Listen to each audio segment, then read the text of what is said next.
Ahojte, vítam vás v dnešnej časti DM školy líčenia. Minule sme si ukázali, ako si spraviť dokonalý podklad tak, aby vaša tvár vyzerala, že je naozaj bez jedinej chybičky, a dnes si posvietime na obočie.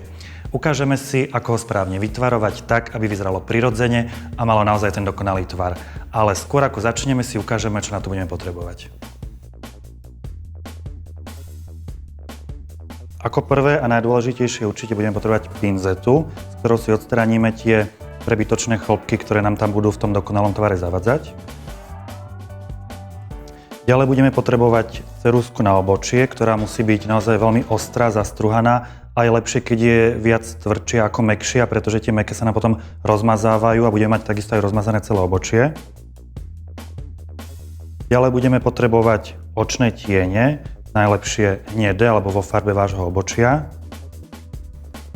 Určite potom štetec, ktorý takisto musí byť veľmi plochý a veľmi ostrý, aby sme s ním naozaj spravili peknú a ostrú čiaru.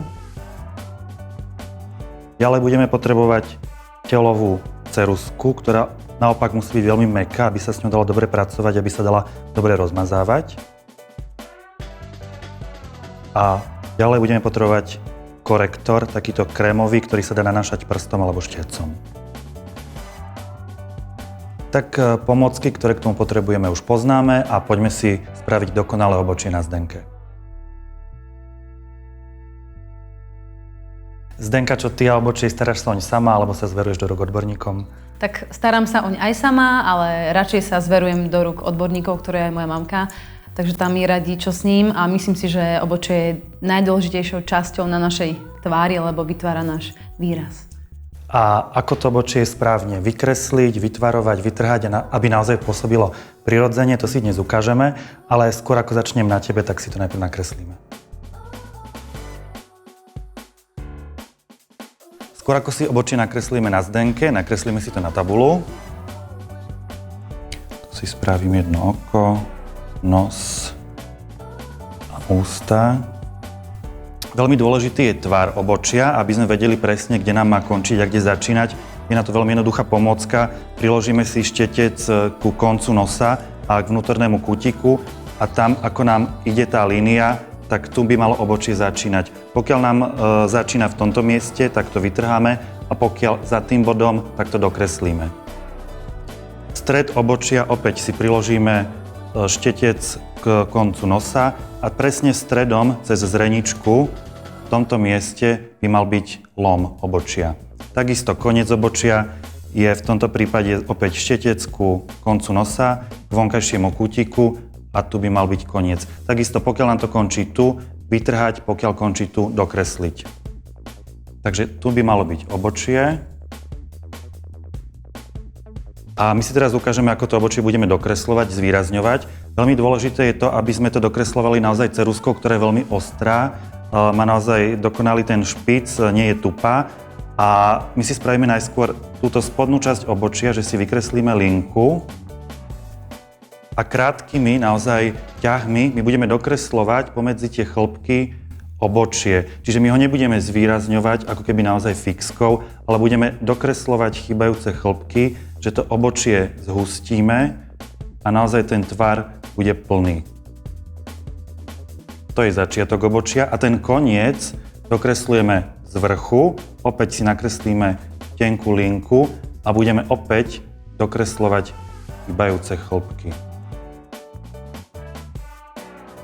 Naozaj to obočie musí vyzerať prirodzene, preto my nerobíme s ceruzkou tieto pohyby, tieto ťahy. Takisto tento začiatok musí byť veľmi jemný, nemôže nám tam vzniknúť ako keby takýto hranatý tvar. Vyzerá to neprirodzene a je to veľmi zlé. Takže obočie musí vyzerať hlavne prirodzene a naozaj ostrými, tenkými ťahmi pomedzi chlopky dokresliť. Potom veľmi často sa stáva, že obočie majú niektoré dámy veľmi zle vytrhané a býva to väčšinou tento tvar, že ten začiatok je takýto hrubý a potom je takýto tenký. Stretávam sa s tým veľmi často, tam opäť treba to vedieť poriadne dokresliť a dokreslíme to takým spôsobom, že opäť tú dolnú linku, ktorú sme robili tu, si my nakreslíme, ako by mala byť, a opäť ostrou ceruzkou dokreslujeme chýbajúce chlopky. Takže v podstate my to obočie naozaj celé v tejto časti nakreslíme a bude to vyzerať prirodzene. Takisto dokreslíme aj ten koniec. A teraz si to ukážeme na Zdenke.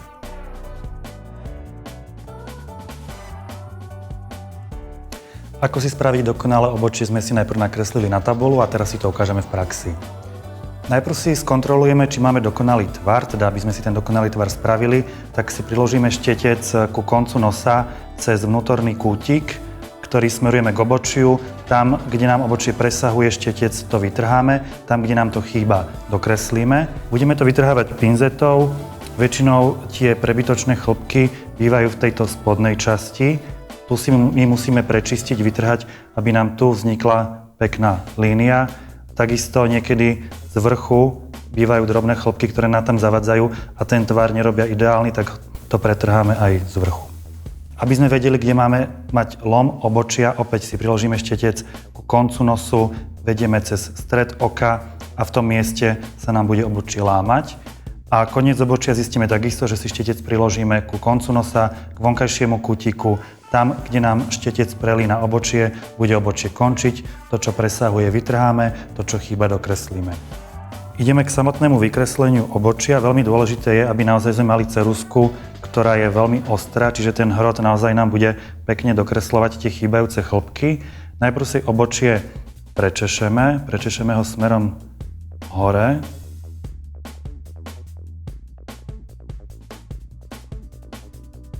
Tie chlpky, ktoré nám prečnievajú, my potom zčešeme do roviny.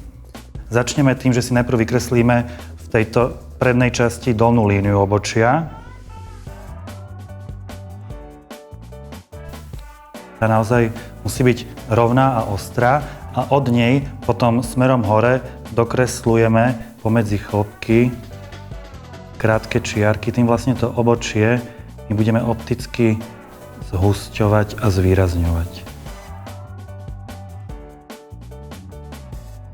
Naozaj takými krátkými ťahmi, ono to potom vyzerá viac prirodzene, čiže určite nie je zobrať ceruzku a celého takto vyšrafovať, ale naozaj krátke ťahy pomedzi chlpky a týmto obočie opticky zhustíme.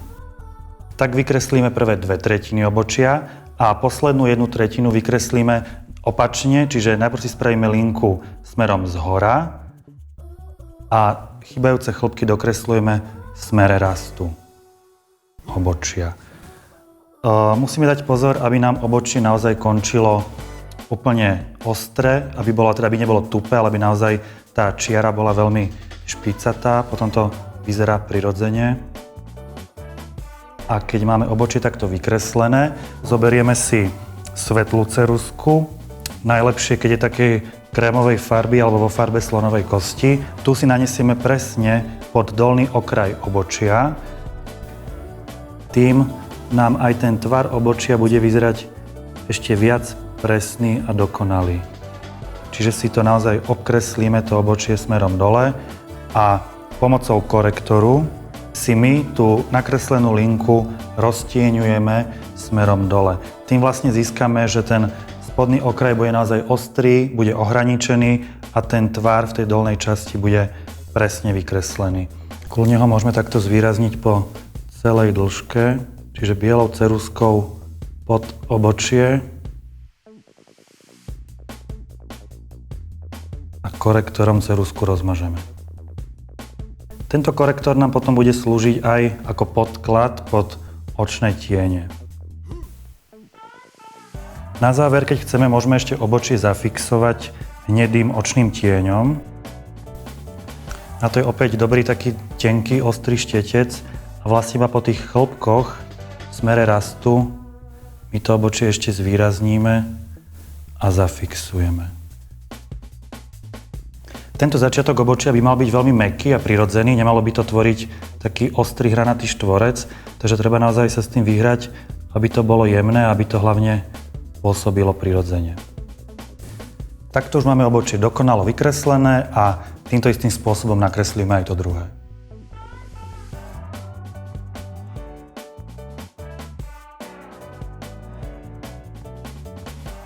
Tak Zdenka, ako si ty spokojná s týmto obočím? S týmto novým obočím som veľmi spokojná.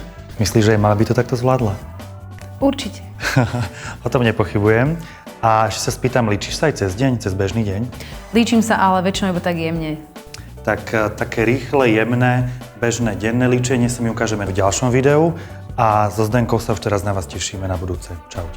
Ahoj.